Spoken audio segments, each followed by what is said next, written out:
എടേ അപ്പൊ ലൂസി എന്നോട് പറഞ്ഞ എന്താണെന്ന് അറിയോ? നീയും മിക്ക ഒരു സ്കൂട്ടറില്, നീതമോളും അവളും വേറെ സ്കൂട്ടറിലെന്ന്. ഓ അതെയല്ലേ.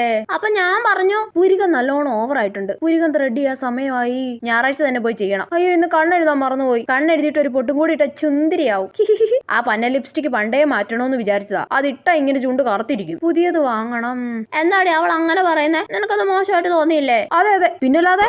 എന്നിട്ട് അവള് പറയുവാ ഫേഷ്യൽ ചെയ്യാൻ സമയമായി, മുഖത്തൊക്കെ കുരുവിന്റെ പാടുണ്ട്, ഞായറാഴ്ച പോയി ഫേഷ്യലും കൂടി ചെയ്തേക്കാം. പക്ഷെ അമ്മ സമ്മതിച്ചായിരുന്നെങ്കിൽ മുടി ഒന്ന് കളർ ചെയ്യായിരുന്നു, ഫ്രണ്ടിൽ മാത്രം ഇച്ചിരി കളർ അടിച്ച പൊളിയായിരിക്കും. എന്തൊരു ജീവിയാടി അവൾ അല്ലേടി? എനിക്കൊക്കെ ദേഷ്യം വരുവാ. അതെ അതെ പിന്നല്ലാതെ. മിക്ക അതിന്റെ ഇടയ്ക്ക് വേറെ ഒരു കാര്യം കൂടി പറഞ്ഞടി, മുടി സ്ട്രൈറ്റ് ചെയ്താൽ കുറച്ചുകൂടെ നല്ലതായിരിക്കും, ഇച്ചിരി മുറിച്ചിട്ട് സ്ട്രൈറ്റ് ചെയ്യണം. ഈ കമ്മൽ എനിക്ക് പൊളിയാ. Wow what a beauty. എന്റെ നോട്ടമൊക്കെ അടിപൊളിയല്ലേ? ഷോ വാട്ട് എ റൊമാൻറ്റിക് ഗേൾ. ആനന്ദ ചോലയിൽ നീരോടി കണ്ണിനോദം റൊമാൻറ്റിക് നോട്ടം, റൊമാൻറ്റിക് നോട്ടം. ഇവളെന്താ ഇങ്ങനെ പറഞ്ഞോണ്ടിരിക്കുന്നേ? എന്തേലും പറയട്ടെ.